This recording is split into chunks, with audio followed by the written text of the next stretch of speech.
Bismillahirrahmanirrahim. It's me, Maryam with another lecture of business communication and report writing. We have started the topic of communication or barriers to communication for last 2 lectures. Now we are going to complete it. Here you can see the list of barriers to communication. Barriers to communication means anything which hampers the process of communication. ये तमाम 2 factors हैं जो communication के process को effect करते हैं. Now we are going to complete it by studying last 2 topics, comprehension of reality and convention of meaning. Now we start from comprehension of reality. First point है हमारे पास, the meanings of words are not in words, they are in us or according to our perception. जो अल्फाज हैं उनकी जो meaning हैं वो उन अल्फाज में नहीं होते बल्कि वो हमारे मुताबिक होते हैं. हर पर्सन के हिसाब से हर वर्ड का जो मीनिंग होता है वो डिफरेंट होता है.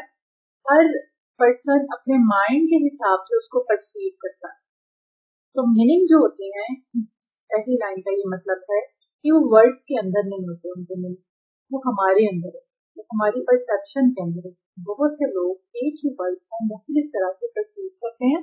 कुछ लोगों के मुताबिक एक वर्ड का एक मीनिंग होता है, तो कुछ के मुताबिक इसका बिल्कुल डिफरेंट मीनिंग होता है. तो ये परसेप्शन के हवाले से हम उसे क्या सोचते हैं, क्या लेते हैं, क्या परसीव करते हैं, उस हिसाब से जो मीनिंग्स हैं वर्ड्स के वो वेरी करते हैं. Number 2, people perceive reality in different ways, not alike. सब लोग जो हैं वो मुख्तलिफ चीज़ों को, रियलिटीज को, मुख्तलिफ बातों को मुख्तलिफ तरह से लेते हैं और ये सबके साथ सेम नहीं होता. सबके जो मीनिंग्स हैं वो बिल्कुल भी नहीं मिलते. वो हर जो वर्ड है उसके डिफरेंट मीनिंग परसीव करते हैं. Lack of comprehension of reality has some problems extracting, slanging and insult. तो कॉम्प्रिहेंशन ऑफ रियलिटी से हमें पता लगा जो कि बैरियर है मिसकम्युनिकेशन में. ये किस तरह क्रिएट होता है? अल्फाज को मुख्तलिफ हिसाब से परसीव करना, अपनी सोच के मुताबिक समझना और रियलिटी से बिल्कुल जो है ये इसका मीनिंग डिफर कर जाता है इस तरह कि अगर आप इसको अपने माइंड के हिसाब से परसीव करेंगे और वो रियल में कुछ और होगा तो वो उस रियलिटी का बिल्कुल भी पार्ट नहीं. तो इस वजह से कॉम्प्रिहेंशन ऑफ रियलिटी में बहुत सी प्रॉब्लम्स आ जाती हैं जिनमें एक्सट्रैक्टिंग है, स्लैंगिंग है, इंफेरिंग है. इन सबको हम बारी बारी डिस्कस करते हैं. कॉम्प्रिहेंशन ऑफ रियलिटी आपको थोड़ा क्लियर हो गई कि ये वर्ड्स के मीनिंग को अपने हिसाब से लेना, अपनी सोच के मुताबिक लेना और हर पर्सन की जो वर्ड्स के हिसाब से रियलिटी है वर्ड में वो डिफरेंट है, उसका मीनिंग डिफरेंट है. हर पर्सन वर्ड्स के अंदर जो उसका रियल मीनिंग है वो डिफरेंट तरह से परसीव कर रहा था. वो उसकी अपनी परसेप्शन होती है, अपनी कॉम्प्रिहेंशन होती है. कॉम्प्रिहेंशन डिटेल कहते हैं. तो वो रियलिटी को, चीज़ों को मुख्तलिफ तरह से, मुख्तलिफ डिटेल्स के हिसाब से परसीव करता है, मुख्तलिफ डिटेल्स के हिसाब से लेता है. जी, कॉम्प्रिहेंशन ऑफ रियलिटी में हमारे पास जो फर्स्ट पॉइंट है वो है एब्स्ट्रैक्टिंग. क्या जो है वो मसाइल आते हैं कॉम्प्रिहेंशन ऑफ रियलिटी में.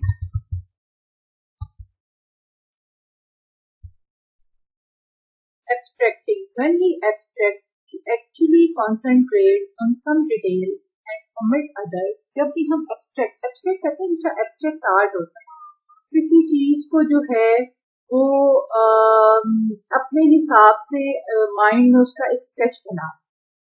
तो जब हम abstracting की तरफ आते हैं, किसी चीज का या किसी पर्सन का कोई स्केच बना लेते हैं अपने माइंड में, या किसी सिचुएशन का कोई स्केच बना लेते हैं, तो हम कुछ डिटेल्स को उसमें कंसंट्रेट करते हैं और कुछ को, और बहुत सी ऐसी चीजें जिनको कमिट कर देते हैं अपने माइंड के हिसाब से, अपनी चॉइस के हिसाब से. तो जब हम एक्सट्रैक्टिंग की तरफ आते हैं, किसी चीज को अपने हिसाब से सोच रहे होते हैं, एक्सट्रैक्ट कर रहे होते हैं, तो हम सिर्फ कुछ डिटेल्स देते हैं जो हमारे माइंड के हिसाब से, और बहुत सी जो चीजें हैं उसको ओमिट कर देते हैं.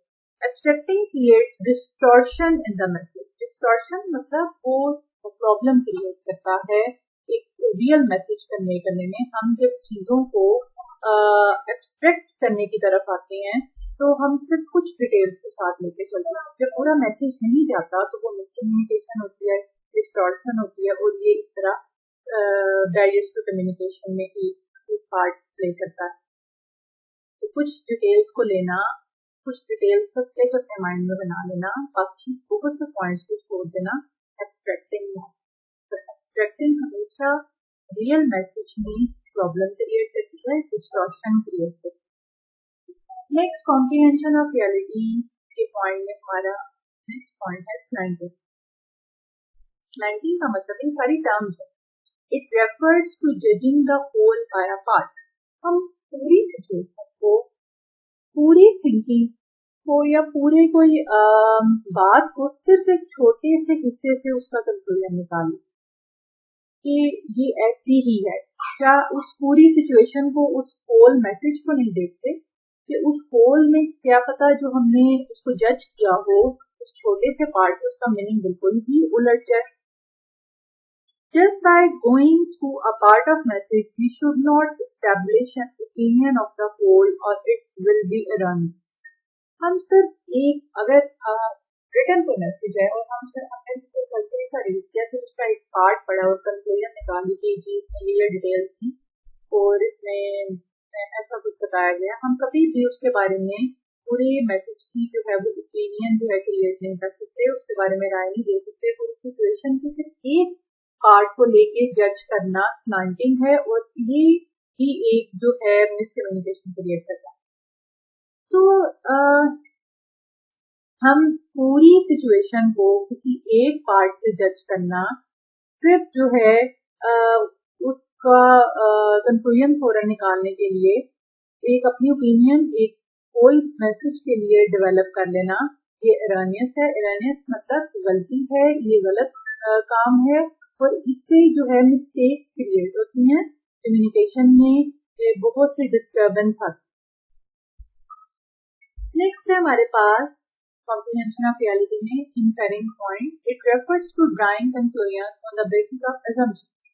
हमने जो बातें होती अज्यूम की होती हैं, फैक्ट्स एंड फिगर को जो है नहीं देखते, अपनी अजम्पशंस के ऊपर बहुत सी चीजों का रिजल्ट निकाल देते हैं कि उन्होंने सोचा होता है, अज्यूम किया होता है, सिचुएशन को देखे बगैर उनके पहले से ही कंक्लूजन जो है वो ड्रॉ कर लेते हैं। Inferring is a common barrier to communication. तो ये भी कम्युनिकेशन में एक बहुत आम बैरियर है, क्योंकि बहुत से ये हम अपनी अगर डेली लाइफ में भी देखते हैं तो सिचुएशन के कंक्लूजन हम अपने हिसाब से निकालते हैं, अपनी मर्जी के हिसाब से और अपनी सोच के हिसाब से।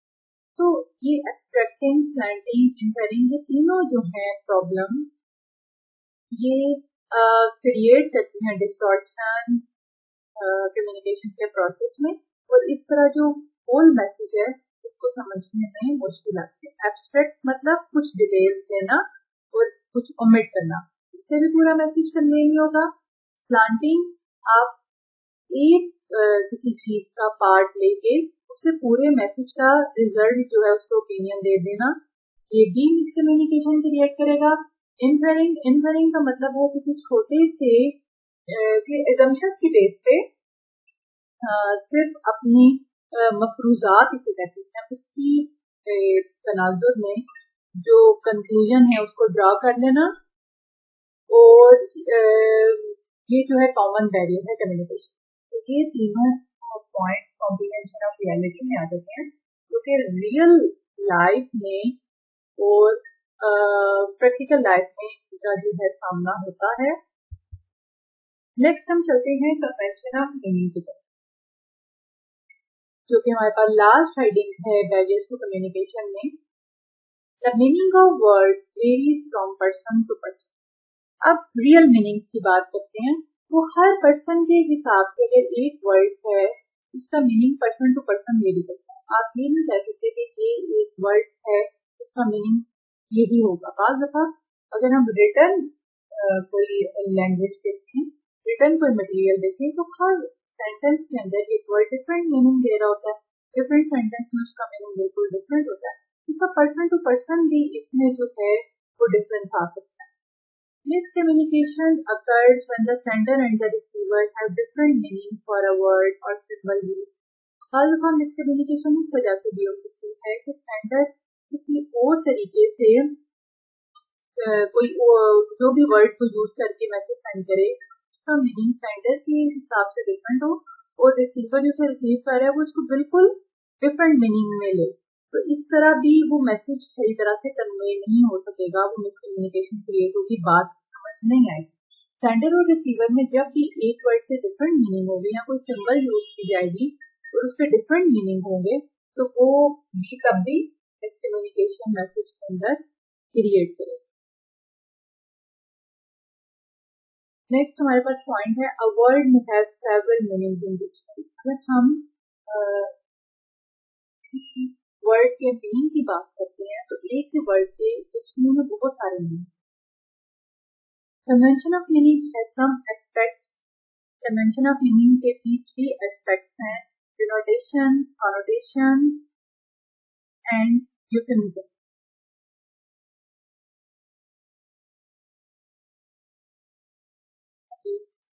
स्टडी करते हैं डिनोटेशन से। कन्वेंशन ऑफ मीनिंग में वो क्लियर हो गया होगा कि वर्ड के अपने हिसाब से मीनिंग लेना और हर पर्सन जो है वर्ड को डिफरेंट तरह से डील करता है, उसके हिसाब से एक वर्ड का जो मीनिंग है वो डिफरेंट होता है, वो दूसरे पर्सन के हिसाब से उसका मीनिंग डिफरेंट होता है। बाद में सिचुएशन के हिसाब से भी मीनिंग वेरी करते हैं। और सेंडर और रिसीवर में जो हम प्रोसेस ऑफ कम्युनिकेशन की बात करें वो दोनों अगर किसी वर्ड के मीनिंग को डिफरेंट लें तब मिसकम्युनिकेशन के लिए और जो सेंडर का पर्पस है मैसेज कन्वे करने का वो मीनिंग के डिफरेंस की वजह से पूरा नहीं होता। डिनोटेशन हमारे पास क्या है? Denotations are the dictionary meanings of a word. Such word as chair, milk, water have denotative meaning. अब जो हम बिल्कुल सिंपल वर्ड्स लें, जिस तरह एग्जांपल दी हुई है चेयर, मिल्क, वाटर, तो ये सबके हिसाब से इनके मीनिंग जो है वो एक ही। तो डिनोटेशंस ऐसे वर्ड्स आ जाते हैं, ऐसे मीनिंग्स आ जाते हैं जो डिक्शनरी मीनिंग है और ये सेम होते हैं सब वर्ड्स में, सबके हिसाब से ये सेम। तो सब इनके जो है इन वर्ड्स के डिनोटेटिव मीनिंग है, मतलब ऐसे मीनिंग जो बिल्कुल एक जैसे रहते हैं, सबके हिसाब से इनको डिनोटेशंस कहते हैं। और the sender and the receiver have a similar understanding of these word. और सेंडर और रिसीवर की एक जैसी अंडरस्टैंडिंग होती है इन वर्ड्स के साथ। और डिनोटेशन जो है वो मिसकम्युनिकेशन जो है क्रिएट नहीं करते, ये एक ही जो है उसको मीनिंग को रिप्रेजेंट करते हैं। इसलिए मैंने इनको प्रॉब्लम्स लिखा, एस्पेक्ट्स था। कन्वेंशन ऑफ मीनिंग में डिफरेंट एस्पेक्ट्स आ जाते हैं, जिनमें डिनोटेशंस हैं ये बेटर अंडरस्टैंडिंग देते हैं सेंडर और रिसीवर को वर्ड्स को सही तरह से समझने में। नेक्स्ट है हमारे पास connotation. Some words have different meaning in the context in which they are used. हम किस सिचुएशन में कौन सा वर्ड इस्तेमाल करते हैं वो हर सिचुएशन के हिसाब से। एक सिचुएशन में सेम वर्ड डिफरेंट मीनिंग दे रहा है और दूसरे में बिल्कुल डिफरेंट दे रहा हो, तो सिचुएशन के हिसाब से भी, कॉन्टेक्स्ट के हिसाब से भी वर्ड्स के जो मीनिंग है वो वेरी करते हैं, डिफर करते हैं। Consider the use of word healthy in the following sentences। अब 2 सेंटेंसेस दिए गए हैं, हम अगर हेल्दी का जो मीनिंग है इनमें कंपेयर करें तो दोनों डिफरेंट सेंटेंसेस में मीनिंग मिल रहा है। He is very healthy, second है playing cricket is a healthy activity. तो दोनों सेंटेंस में हेल्दी का मीनिंग वो डिफरेंट है। एक में पर्सन की हेल्थ के बारे में बात की गई है और दूसरे में एक एक्टिविटी को कहा गया कि ये एक हेल्दी एक्टिविटी। तो एक ही वर्ड दो डिफरेंट सिचुएशन में जाके डिफरेंट मीनिंग देगा। जिस कॉन्टेक्स्ट में उसकी बात हो रही, कॉन्टेक्स्ट मतलब जिस पहलू से उसकी बात हो रही है, जिस नजरिए में उसकी बात हो रही है, उस हिसाब से उसका मीनिंग देना उसको कॉनोटेशंस है। और कॉनोटेशंस जो है वो बार बार प्रॉब्लम क्रिएट कर देते हैं कम्युनिकेशन। डिनोटेशन तो सेम अंडरस्टैंडिंग देते हैं, सिमिलर अंडरस्टैंडिंग देते हैं, इनमें कम्युनिकेशन आसान होती है। लेकिन कॉनोटेशंस में क्योंकि हर एक ही वर्ड का यूजेज है वो डिफरेंट मीनिंग देता है सेंटेंस के अंदर, तो दो सेंटेंसेस में एक ही वर्ड यूज किया गया तो वो दोनों में मुख्य मीनिंग दे रहा होता है, तो बाजू का इससे मिसकम्युनिकेशन क्रिएट हो जाता है। लास्ट हम टर्म की तरफ चलेंगे, यूफेमिज्म। यूफेमिज्म का मतलब है some words are used to express an idea in a mild way. For example, pass away is a euphemism for die. बार दफा लैंग्वेज के अंदर किसी चीज को एक्सप्लेन करने के लिए बहुत एक आराम से एक कुछ माइल्ड वे, बहुत इजी वर्ड्स यूज कर ली जाती है। सब पास हुए तो हम गुजर जाने के लिए करते, लेकिन हम इसको डाई के मीनिंग में भी लेते हैं ना, किसी का मर जाना, पास अवे।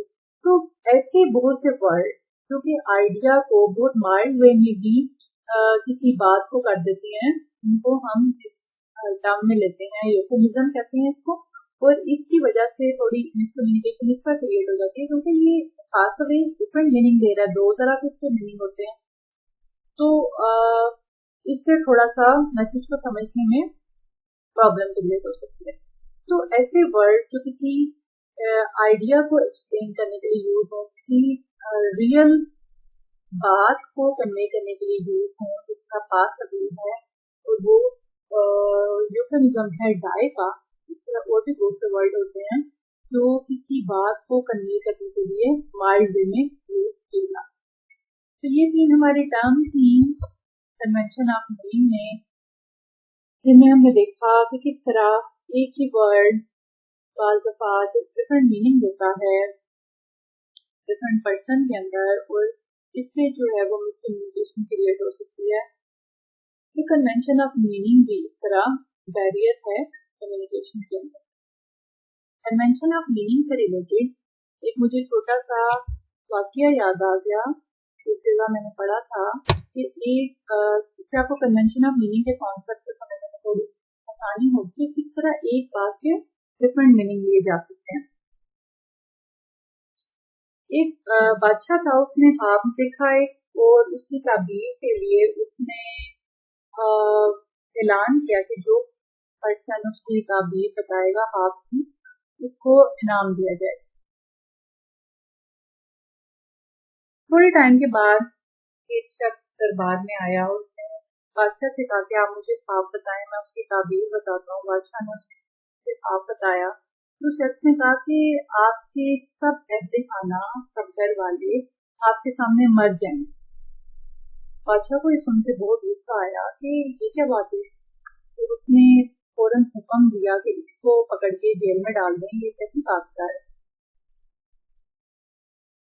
अगले दिन एक बच्चा जो है वो दरबार में आया, बादशाह से कहा कि मैं आपको आपके ख्वाब की ताबीर बताना चाहता हूँ, आप मुझे ख्वाब बताएं। जब बादशाह ने ख्वाब बताया तो उस बच्चे ने कहा कि आप अपने घर वालों में सबसे लंबी उम्र पाएंगे। बादशाह इस चीज से बहुत खुश हुआ, तो उसने कहा कि बताओ तुम क्या मांगते हो, मैं तुम्हें वो देता हूँ इनाम के तौर पर। तो बच्चे ने कहा कि आपने जिस शख्स को पकड़ा है पहले उसे छोड़ दें, उसकी बात का भी वही मतलब था जो ताबीर मैंने आपको बताई है वो भी होगी। तो अगर आप ये दोनों लाइंस देखें तो बिल्कुल सेम मीनिंग देते हैं, लेकिन सिचुएशन के हिसाब से चूज क्या करना है वर्ड्स को वो डिफरेंट हो जाता है। वो डिफरेंट, एक ही बात जो है वो डिफरेंट कॉन्टेक्स्ट में चली जाती है, डिफरेंट मीनिंग में चली जाती है। तो एज अ बिजनेस स्टूडेंट्स आप लोगों को पता होना चाहिए कि हमें बात को किस तरीके से करना है और उसका जो है ताकि मीनिंग जो है वो अगले पर्सन को किस तरह इफेक्ट करे, और कहाँ पे कौन सी बात करनी है और किधर क्या वर्ड्स यूज करने हैं, ये बहुत जो है वो इम्पोर्टेंस रखता है। तो हमारा ये जो टॉपिक था पिछले लेक्चर से चल रहा मिसकम्युनिकेशन बैरियर्स टू कम्युनिकेशन, ये आज कंप्लीट हुआ लास्ट वीक हेडिंग्स के साथ।